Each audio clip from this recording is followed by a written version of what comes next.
Metaphysics and Politics, a philosophical exploration of ideological foundations, Part 5. The leftward tilt toward ethical collectivism, democratic socialism, as a reformist hybrid. As secular liberalism establishes a neutral reason-based equilibrium, privileging empirical pluralism and institutional safeguards to mediate diverse worldviews without transcendent mandates, we progress further along the metaphysical spectrum into territories that increasingly emphasize materialist critiques of inequality while retaining democratic openness. This shift logically stems from the industrial era's social upheavals, where rapid urbanization and economic disparities expose the limitations of unregulated markets, prompting ideologies that blend liberal freedoms with collective interventions. Objectively, such evolutions represent a rational response to secular liberalism's potential for exacerbating inequities. By incorporating ethical humanism, these systems seek to humanize capitalism through gradual reforms, addressing tangible societal needs without resorting to revolutionary ruptures or hierarchical absolutes. The rise of labor movements in the 19th and 20th centuries, for example, influenced policies in Europe and North America that expanded welfare states, illustrating how democratic mechanisms can integrate materialist concerns for equity into governance. Occupying a moderate position on the materialist side of our spectrum, democratic socialism integrates leftist economic goals with liberal democratic processes, advocating for social ownership of essential sectors through electoral means while preserving individual rights and pluralism. Metaphysically, it is anchored in secular humanism and ethical rationalism, rooted in Enlightenment values of progress and justice, with a materialist analysis of inequality tempered by democratic ideals.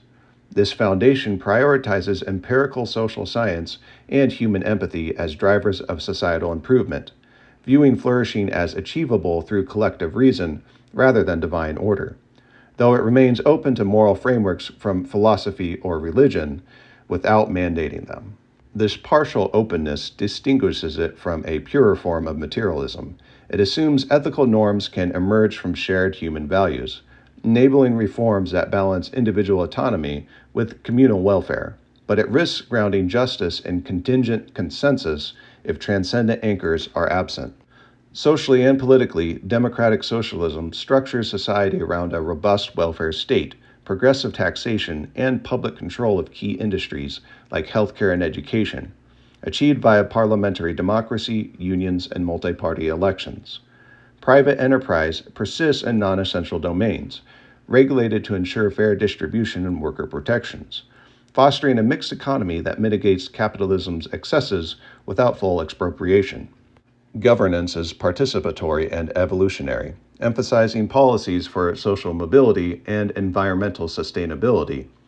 Logically, this arrangement posits that democratic safeguards can prevent coercive overreach, assuming gradual socialization enhances equity through consensus.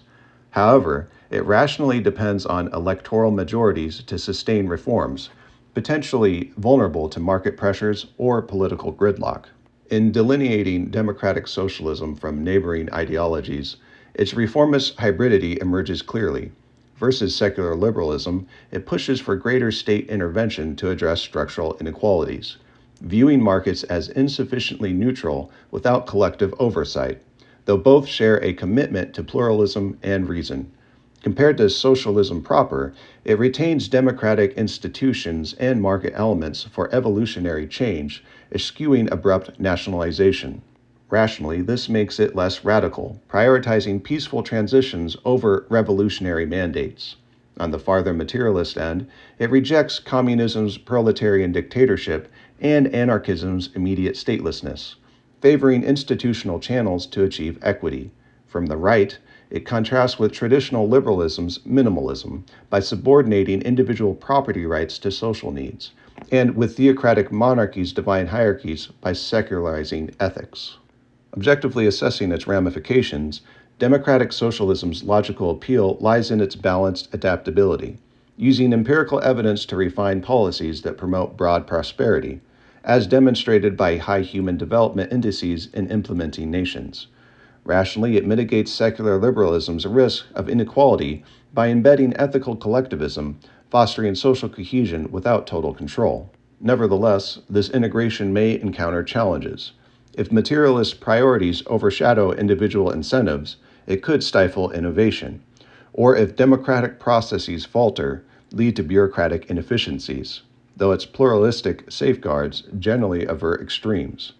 This ideology thus exemplifies the spectrum's materialist gradient, bridging rational neutrality with collective critiques, as we continue toward more uncompromising forms.